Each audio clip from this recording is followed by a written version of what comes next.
unaffordable energy policy been felt more than Northern Ontario. Our winters are longer and colder, and those who rely on electric heat are now paying hundreds of dollars more per month in order to stay warm.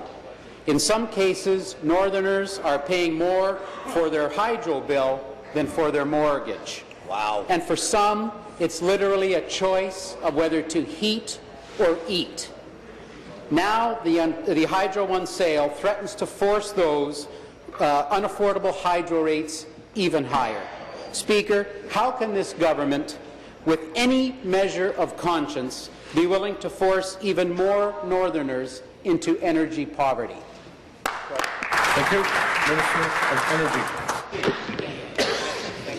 Mr. Speaker, the member knows that Hydro One cannot raise its own rates.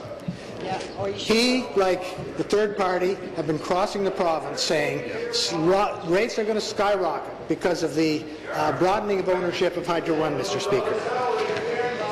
The Ontario Energy Board, Mr. Speaker, controls rates. We've gone that over and over and over again. Last week, Mr. Speaker, the Supreme Court of Canada confirmed the extent of the power that the Ontario Energy Board has over rates.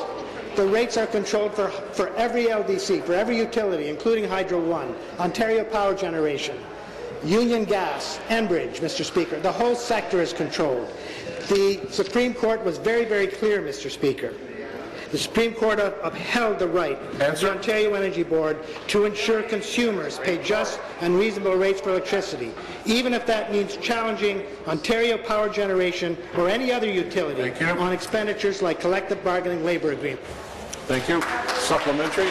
Thank you, Speaker. Nothing the minister just said helps address the problem.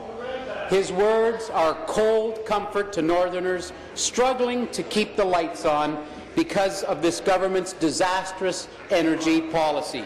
Municipal councils all over the north, including several in my riding, have passed resolutions opposing the Hydro One sale. The news we revealed yesterday that this government lost $61 million on the Ontario sale gives Northerners no confidence that this government can be trusted with the Hydro One sale. Speaker, will the minister disclose all of the reports and financial analysis used to justify the Hydro One sale and provide proof it won't send hydro rates of Northerners any higher? Minister. Mr. Speaker, in a previous answer, I indicated those areas where there's been full disclosure and information provided. I referred to the mandate that this government has to repurpose assets, including the energy agencies, Mr. Speaker. There are programs for Northern Ontario energy support, Mr. Speaker, including the Northern Ontario Energy Credit. I wonder how many times the member has referred his constituents to that program, Mr. Speaker.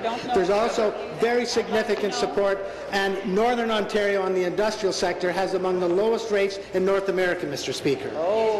Ontario, Mr. Speaker, is in the middle of the pack in North American jurisdictions in terms of energy prices, Mr. Speaker, including, Mr. Speaker, higher jurisdiction rates, Mr. Speaker, include Prince Edward Island, Newfoundland, Nova Scotia, Florida, Massachusetts. Mr. Speaker, we are Your time is up, and the member from Renfrew, Nipissing, Pembroke is warned. New question.